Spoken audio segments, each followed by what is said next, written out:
Hello नमस्कार student, मैं राकेश चौहान आपके लिए लेकर आया हूँ पार्ट थर्ड। हमारे परमाणु टॉपिक चल रहा था जिसमें आज की क्लास में हम परमाणु पूरा पढ़ लेंगे। क्लास थोड़ी लंबी होगी। परमाणु तथा अणु। अभी तक हमने परमाणु और उनके सिद्धांत पढ़े थे और अब हम पढ़ेंगे कि परमाणु का प्रतीक क्या होता है। तो मैं आपको परमाणु का प्रतीक बता रहा हूँ। ये होता है परमाणु का प्रतीक। परमाणु का प्रतीक X, यहाँ होता है Z और यहाँ होता है A। इस Z को आप परमाणु क्रमांक बोलेंगे। परमाणु क्रमांक। और इसे आप बोलेंगे प्रोटॉन की संख्या। प्रोटॉन की संख्या। प्रोटॉन की संख्या। और एक कंडीशन में आप परमाणु क्रमांक को बोल सकते हैं इलेक्ट्रॉन की संख्या। इलेक्ट्रॉन की संख्या। इलेक्ट्रॉन की संख्या वो कंडीशन कब है जब परमाणु होना चाहिए विद्युत रूप से क्या होना चाहिए, विद्युत रूप से परमाणु होना चाहिए उदासीन। क्या होना चाहिए? उदासीन, यानी इसके ऊपर किसी भी प्रकार का कोई चार्ज नहीं होना चाहिए तो परमाणु क्या कहलाएगा, यानी उसमें परमाणु क्रमांक की क्या कहलाएंगे इलेक्ट्रॉन की संख्या और क्या कहलाएंगे प्रोटॉन की संख्या। अब मैं बता दूं आपको, इसे बोलते हैं परमाणु भार, या आप बोल सकते हो परमाणु द्रव्यमान। शॉर्ट में याद रखना AMU, एटॉमिक मास यूनिट इसकी इकाई है। अब अगर इन दोनों का अंतर ले लिया जाए A माइनस जेड, अगर आपको A माइनस जेड, तो इस A माइनस जेड को बोलेंगे N, यानी नंबर ऑफ न्यूट्रॉन, यानी न्यूट्रॉन की संख्या। न्यूट्रॉन की संख्या। न्यूट्रॉन की संख्या।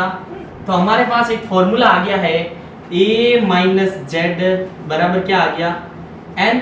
इस Z को मैं बोल सकता हूँ प्रोटॉन की संख्या, यानी P भी बोल सकता हूँ। तो मैं इस Z की जगह क्या रख दूं, P रख दूं, यानी A माइनस P बराबर क्या हो जाएगा N। तो A की वैल्यू क्या आ जाएगी P प्लस N। तो ये भी एग्जाम में पूछा जाता है। परमाणु द्रव्यमान संख्या होती है किसके तुल्य होती है? तो परमाणु द्रव्यमान संख्या हम इससे बोलते हैं परमाणु द्रव्यमान संख्या। परमाणु द्रव्यमान संख्या जो किसके तुल्य होती है, proton plus neutron. Proton plus neutron. तो ये तो एक थ्योरी थी, यानी यहाँ परमाणु की जगह कोई भी परमाणु आ सकता है, आवर्त से कार्बन, नाइट्रोजन, ऑक्सीजन। तो अगर आपको ये थ्योरी याद रहेगी, यानी जो नीचे आता है परमाणु क्रमांक, प्रोटॉन की संख्या, इलेक्ट्रॉन की संख्या। जैसे एक एग्जांपल दे रहा हूं मैं आपको, इधर ध्यान देना थोड़ा।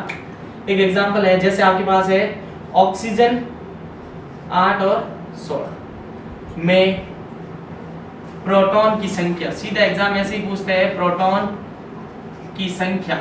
प्रोटॉन की संख्या कितनी होगी? तो अगर मैं आपको ये चीज पता है तो आप आसानी से ये निकाल सकते हो। अगर इसकी तुलना मैं करूं इस परमाणु से, यानी यहाँ Z है और यहाँ क्या है A, इसकी तुलना करूं मैं O8 और 16 से, तो ये Z की वैल्यू कितनी आ रही है? Z की वैल्यू 8 आ रही है, यानी Z यानी परमाणु क्रमांक या प्रोटॉन की संख्या कितनी हो जाएगी 8। और अगर आपको यहाँ A की वैल्यू यानी परमाणु द्रव्यमान संख्या पूछ ले तो कितना हो जाएगा 16। और अगर आपको पूछ ले न्यूट्रॉन की संख्या, तो हमें पता है न्यूट्रॉन की संख्या का formula A minus Z. A minus Z. A की वैल्यू कितनी है हमारे पास 16। A की वैल्यू 16 और Z की वैल्यू 8, तो न्यूट्रॉन की संख्या कितनी हो जाएगी 8।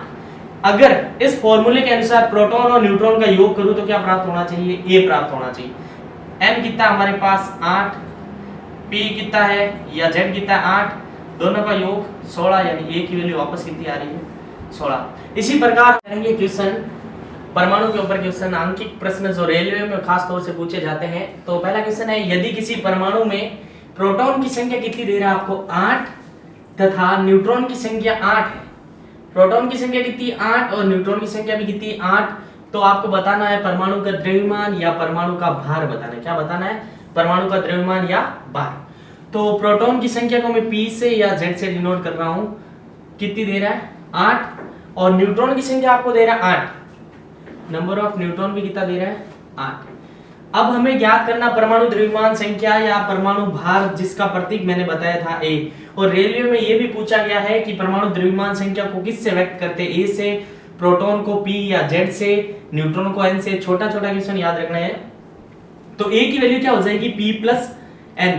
पीछे अभी हमने थ्योरी में पढ़ा A की वैल्यू क्या होती है, P प्लस N। तो P की वैल्यू कितनी है, 8, और N की वैल्यू कितनी है हमारे पास, 8। तो A की वैल्यू कितनी हो जाएगी, 16, यानी परमाणु भार कितना हो जाएगा, 16। इसी प्रकार दूसरा क्वेश्चन है, किसी परमाणु की परमाणु द्रव्यमान संख्या कितनी दे रहा है आपकी बार, परमाणु द्रव्यमान संख्या आपको आपकी बार दे रहा है 20, और प्रोटॉन की संख्या आपको कितनी दे रहा है, 10। और तो उस परमाणु में न्यूट्रॉन की संख्या ज्ञात कीजिए। यानी जो जो राशि दे रखी है आपको, A दे रखा है 20, A को क्या बोलते हैं, परमाणु द्रव्यमान संख्या, तथा प्रोटॉन की संख्या जिसे आप P या किससे डिनोट करते हो, Z से, वो आपको दे रहा है 10। कितना दे रहा है, 10। और पूछा है न्यूट्रॉन की संख्या, नंबर ऑफ न्यूट्रॉन। हम जानते हैं A बराबर P plus N, P plus N। P की वैल्यू कितनी हमारे पास, 10, यहाँ रख दो 10। N की वैल्यू हमें ज्ञात करनी है, A की वैल्यू कितनी दे रहा है, 20, A की वैल्यू 20। तो 20 माइनस 10, N की वैल्यू कितनी आ जाएगी, 10। यानी उसमें न्यूट्रॉन भी कितने होंगे, 10। अगर न्यूट्रॉन भी 10 है और प्रोटॉन भी 10 है, वापस जोड़ के देखो 20 आ रहे हैं, यानी परमाणु द्रव्यमान संख्या कितनी हो जाएगी, 20। अब हम आगे का क्वेश्चन कर रहे हैं कि एक उदासीन परमाणु का परमाणु क्रमांक आपको दे रखा है 7 तथा परमाणु द्रव्यमान संख्या 14 है, तो उस परमाणु में प्रोटॉन तथा न्यूट्रॉन की संख्या ज्ञात कीजिए। तो शर्त ये दे रखी है बच्चों आपको कि परमाणु वैद्युत रूप से क्या है, उदासीन यानी न्यूट्रल, यानी इसके ऊपर किसी भी प्रकार का धनात्मक या ऋणात्मक चार्ज नहीं है, ये विद्युत रूप से क्या है, उदासीन है। तो उस परमाणु का परमाणु क्रमांक, यानी आपको परमाणु क्रमांक आपको दे रखा है, परमाणु क्रमांक गिवन है 7, तथा परमाणु द्रव्यमान संख्या यानी द्रव्यमान संख्या जिसको डिनोट करते हैं हम A से, वो दे रखा है आपको 14, और परमाणु क्रमांक को व्यक्त करते हैं हम P या Z से। अब आपको पूछा गया है कि उस परमाणु में प्रोटॉन की संख्या तथा न्यूट्रॉन की संख्या। तो एक शर्त यहाँ ये लागू होगी कि परमाणु में प्रोटॉन की संख्या और इलेक्ट्रॉन की संख्या और परमाणु क्रमांक यानी Z, ये तीनों इक्वल कब होते हैं, ये दोनों इक्वल कब होते हैं, जब परमाणु विद्युत रूप से क्या हो, उदासीन हो। यानी उस समय परमाणु क्रमांक, या एक चीज ध्यान देना, अगर इस क्वेश्चन में यहां पूछ लेता इलेक्ट्रॉन की संख्या, साथ में आपको क्या पूछ लेता, इलेक्ट्रॉन की संख्या, मैं ऐड कर रहा हूं क्वेश्चन, अगर इलेक्ट्रॉन की संख्या भी आपको पूछ लेता, तो इलेक्ट्रॉन प्रोटॉन के बराबर कब होता है, जब परमाणु विद्युत रूप से क्या होता है, उदासीन होता है। तो इसमें न्यूट्रॉन की संख्या निकालनी है, पहले तो न्यूट्रॉन में निकाल रहा हूं, तो A बराबर हमारे पास फॉर्मूला P प्लस N, हमें निकालना N, तो A minus P is equal to क्या हो जाएगा, N। A की वैल्यू हमारे पास कितनी है क्वेश्चन में, 14, माइनस P की वैल्यू 7, तो न्यूट्रॉन की संख्या कितनी आ जाएगी, 7, और प्रोटॉन की संख्या कितनी है, 7। वापस जोड़ के देखो A की वैल्यू 14 आ रही है। अब ज्ञात करनी इसमें प्रोटॉन की संख्या, तो उसका परमाणु क्रमांक ही क्या कहलाता है, प्रोटॉन की संख्या। तो इसमें प्रोटॉन की संख्या भी कितनी हो जाएगी, 7। प्रोटॉन या परमाणु क्रमांक एक ही राशि है, यानी एक ही चीज है। अब बात करूं मैं इलेक्ट्रॉन की संख्या, इसे इलेक्ट्रॉन की संख्या कब बोल सकते हैं, जब वैद्युत रूप से परमाणु क्या होना चाहिए बच्चों, उदासीन, यानी कि इसके ऊपर किसी भी प्रकार का कोई चार्ज नहीं होना चाहिए। यानी इसमें इलेक्ट्रॉनों की संख्या भी कितनी हो जाएगी, 7। प्रोटॉन की संख्या 7, इलेक्ट्रॉन की संख्या 7, और न्यूट्रॉन की संख्या भी क्या है, 7। तो अगला क्वेश्चन क्या है कि आपको एक नाइट्रोजन का परमाणु दे रखा है और पूछा गया है कि इसमें न्यूट्रॉन की संख्या ज्ञात कीजिए। तो इजी है बिल्कुल, ये आपके पास नाइट्रोजन का परमाणु है, परमाणु क्रमांक जिसका 7 है। हम आवर्त सारणी पढ़ेंगे, बहुत ही इंपॉर्टेंट टॉपिक है। परमाणु क्रमांक 7, परमाणु भार है 14।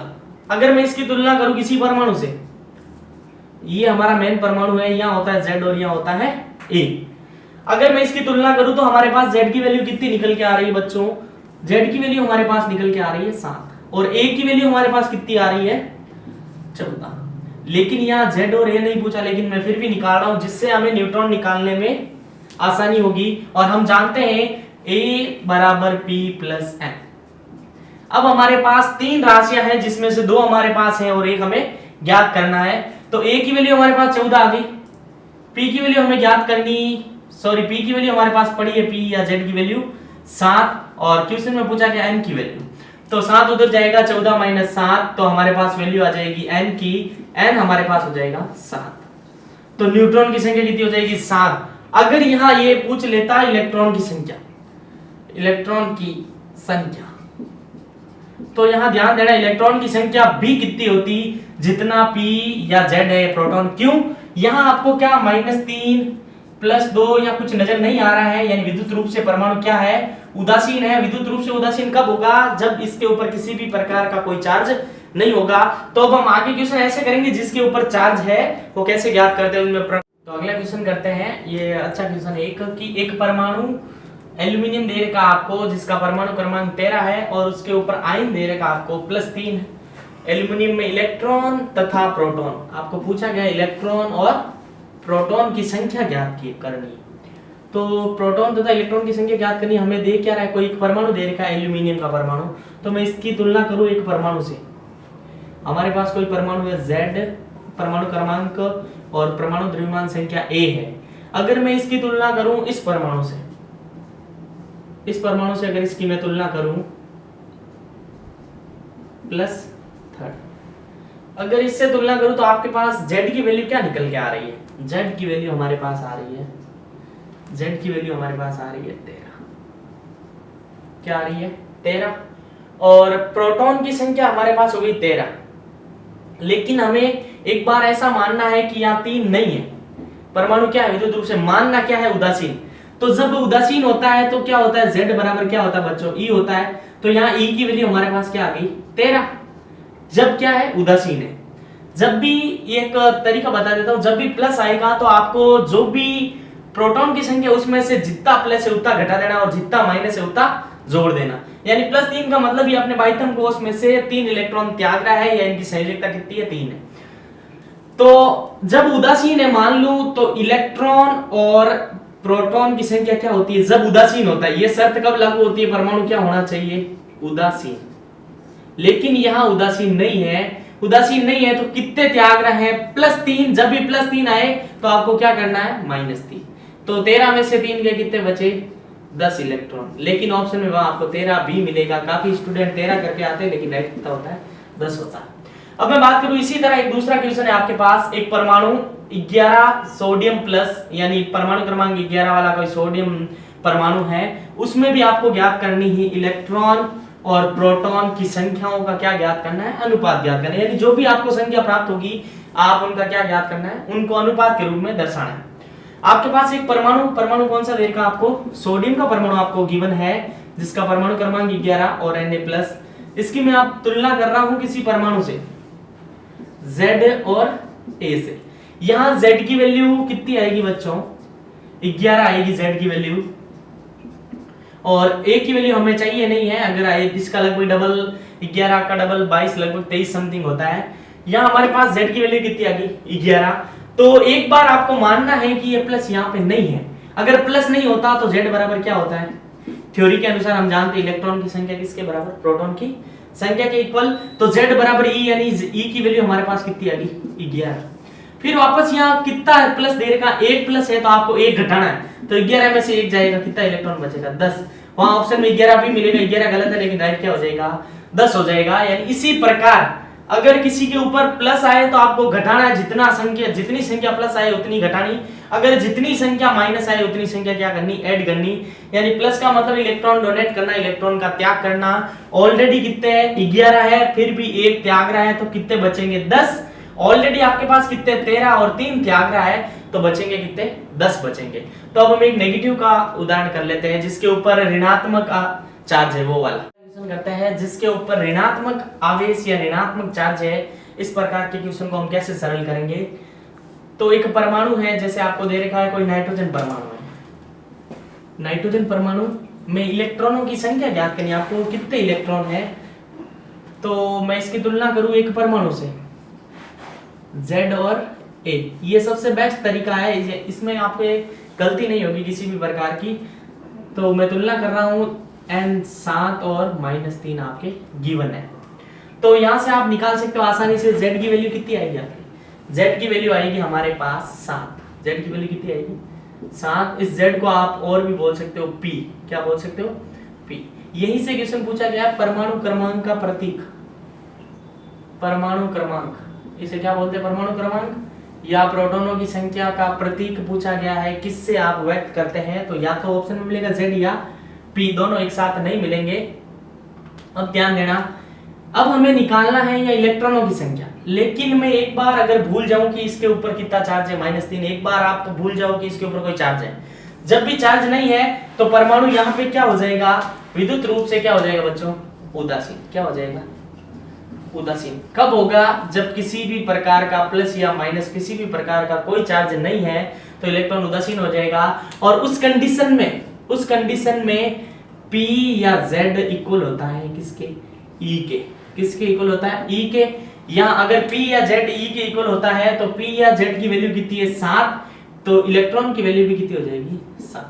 लेकिन हमें ज्ञात किसका करना है, ये मैंने हटाया है तब है 7, लेकिन -3 है तो यानी 3 इलेक्ट्रॉन ग्रहण कर रहा है, ऑलरेडी 7 है इसके पास, 3 इलेक्ट्रॉन ग्रहण कर रहा है। तो जितने भी, अगर यहाँ जितना भी चिन्ह नेगेटिव आएगा तो आपको पॉजिटिव करना है, और पॉजिटिव आएगा तो आपको क्या करना है, नेगेटिव करना है। तो यहाँ +3 तो इलेक्ट्रॉन हो जाएंगे 10। ऑप्शन में 10 भी मिलेगा और 7 भी मिलेगा, तो आपको राइट करना है 10। यानी जितना ऋणात्मक चार्ज आता है उसी को ऐड करना है, और जितना धनात्मक चार्ज आता है उसको घटाना है।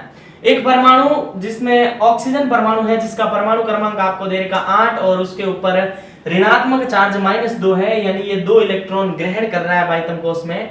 ऑक्सीजन में इलेक्ट्रॉन की संख्या ज्ञात कीजिए। आपको इसमें भी क्या करनी है, इलेक्ट्रॉन की संख्या ज्ञात करनी है।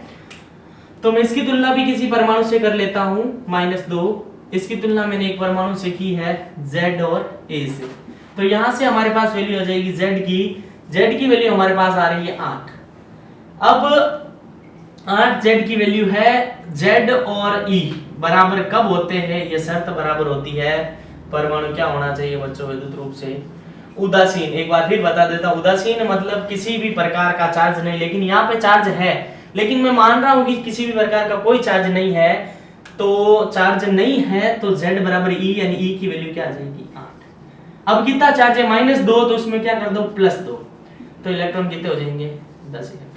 यानी सीधा तरीका है, जितने परमाणु क्रमांक होते हैं अगर माइनस चार्ज है तो उसमें उतनी संख्या प्लस करके हम क्या निकाल सकते हैं, इलेक्ट्रॉन की संख्या। यानी इसका परमाणु क्रमांक कितना आ रहा है 7, अगर डायरेक्ट निकालना चाहो 7 इसका परमाणु क्रमांक है। अब हमें निकालनी इलेक्ट्रॉनों की संख्या, तो 7 में जो ऊपर संख्या माइनस में आ रही है तो उसको ऐड कर दो, 7 और 3 10, या 8 है ऊपर -2 आ रही है तो ऐड कर दो, कितने हो जाएंगे 10। इसी प्रकार अगर प्लस आएगा तो इसमें से क्या घटा देना, प्लस को घटा देना। तो आज की क्लास में हमने ये सीखा है कि किसी परमाणु का परमाणु क्रमांक क्या होता है, परमाणु द्रव्यमान संख्या क्या होती है, और इलेक्ट्रॉनों की संख्या कैसे निकालते हैं जब आयन ऋणात्मक हो या आयन धनात्मक हो, कैसे निकालते हैं। अब मैं आगे एक टॉपिक स्टार्ट कर रहा हूं, समस्थानिक, जो इन्हीं से रिलेटेड है। अब हम स्टार्ट करने जा रहे हैं समस्थानिक, जिसे अंग्रेजी में क्या बोलते हैं वो भी खास तौर से आपको याद रखना, आइसोटोप। क्या बोलते हैं, आइसोटोप। समस्थानिक का अर्थ होता है समान स्थान। अगर मैं एक सरल लैंग्वेज में बात करूं, समस्थानिक का अर्थ होता है समान स्थान, समान स्थान। जैसे परमाणु होगा एक ही परमाणु होगा, जब परमाणु एक है तो उनमें परमाणु क्रमांक भी क्या होंगे, एक ही होंगे, यानी परमाणु क्रमांक होंगे समान। बाकी जो भी राशियां जैसे परमाणु द्रव्यमान संख्या वो भिन्न होगी, न्यूट्रॉन की संख्या भी क्या होगी, भिन्न होगी। यानी इसकी डेफिनेशन भी एग्जाम में पूछी गई है, कि डेफिनेशन दे दी, नीचे दे दिया समस्थानिक, समभारिक, ये राशियां दे दी गई है। तो एक ही परमाणु, एक ही तत्व के परमाणु, एक ही तत्व के परमाणु जिनमें प्रोटॉन की संख्या, एग्जाम में प्रोटॉन भी दे सकता है, और आपको पता होना चाहिए प्रोटॉन की संख्या, वो प्रोटॉन को क्या बोलते हैं, जिनमें प्रोटॉन, और कोष्टक में मैं लिख दूं परमाणु संख्या या परमाणु क्रमांक, एक ही चीज ध्यान देना, प्रोटॉन की संख्या समान, प्रोटॉन की संख्या समान, ये चीज ध्यान देना। मेन क्या समान होती है इसमें, प्रोटॉन की संख्या या परमाणु संख्या या परमाणु क्रमांक समान तथा लेकिन द्रव्यमान, और यहां लिखा हुआ आ सकता है परमाणु भार। क्या लिखा हुआ आ सकता है? परमाणु भार भिन्न भिन्न होता है। जब परमाणु द्रव्यमान संख्या भिन्न है तो आपके न्यूट्रॉन की संख्या भी क्या हो जाएगी? न्यूट्रॉन की संख्या भी भिन्न भिन्न होती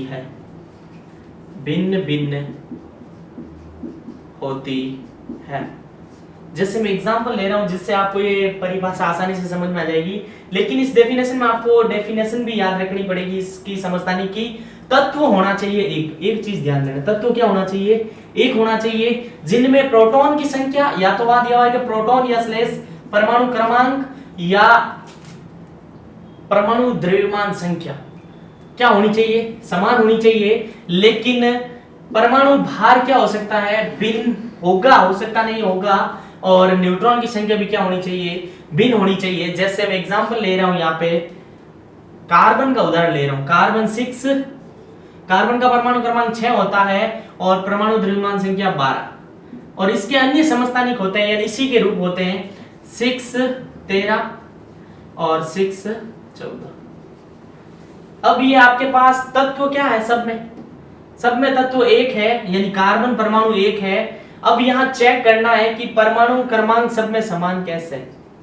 मैं इनकी तुलना कर रहा हूं Z से किसी अन्य परमाणु से, तो यहां देखना Z की वैल्यू इसके लिए कितनी आई? 6, और Z की वैल्यू यहां से 6 और Z की वैल्यू यहां से 6, यानी Z की वैल्यू यहां भी 6 है, यहां भी 6 है, यहां भी 6 है। यानी पहला रूल लागू हो रहा है, परमाणु क्रमांक क्या होने चाहिए? समान। अब ऊपर वाले को हमें बताया आपको कि अब इसे क्या बोलते हैं? ए को बोलते हैं परमाणु द्रव्यमान संख्या। तो इसमें चेक करो, इसमें कितनी आ रही है? ए की वैल्यू कितनी आ रही है? 14। और इसमें चेक करो, ए की वैल्यू कितनी आ रही है? 13। और इसमें चेक करो, ए की वैल्यू कितनी आ रही है? 12। यानी सब में ए की वैल्यू अलग अलग, लेकिन Z जिसमें इक्वल आएगा, ध्यान देना, जिसमें Z का मान समान आएगा और A का मान भिन्न आएगा। जब A का मान भिन्न है तो हमें पता है n कैसे निकालते हो बच्चों? A minus Z। A की वैल्यू कितनी है? 12, 12 में से 6 गए 6, 13 में से 6 गए 7, और 14 में से 6 गए 8। यहां A की वैल्यू 6 आ रही है, या A की वैल्यू 7 आ रही है, और यहां A की वैल्यू 8 आ रही है। यानी केवल और केवल कौन सी वैल्यू समान आ रही है? हमारा फोकस है केवल परमाणु क्रमांक समान आने चाहिए, वो कहलाते हैं समस्थानिक। और अंग्रेजी में याद रखना आइसोटोप कहते हैं। सीधा पूछ लिया जाता है, आइसोटोप में होते हैं परमाणु क्रमांक समान, द्रव्यमान संख्या भिन्न। ये वाला कथन आपको राइट करना है। कथन निष्कर्ष में भी पूछ सकते हैं। और मैं बात करूं सबसे ज्यादा समस्थानिक की, 27 समस्थानिक होते हैं पोलोनियम के, पीओ के 27 कितने होते हैं? 27 समस्थानिक। आगे आने वाली क्लासों में हम पढ़ेंगे समस्थानिकों के उपयोग, कौन सा समस्थानिक कहां उपयोग किया जाता है। लेकिन पहले हम सबके प्रकार पढ़ ले। समस्थानिक क्या होता है, समभारिक क्या होता है। यहाँ ये C14, इसको ऐसा लिखा हुआ मिल जाता है, अकार्बनिक पदार्थों की आयु निर्धारित, जीवाश्मों की आयु निर्धारित करने के लिए। ये एग्जाम में पूछा गया है, जीवाश्मों की आयु निर्धारण कौन से समस्थानिक का उपयोग किया जाता है? तो C14, कार्बन 14 का, और सबसे ज्यादा समस्थानिक ये भी याद रखना है एक पोलोनियम का। तो आगे आने वाली क्लासों में हम पढ़ेंगे समभारिक क्या होता है, सम न्यूट्रॉनिक क्या होता है, और सम इलेक्ट्रॉनिक क्या होता है। तो मैं आज की क्लास को यहीं विराम देता हूं।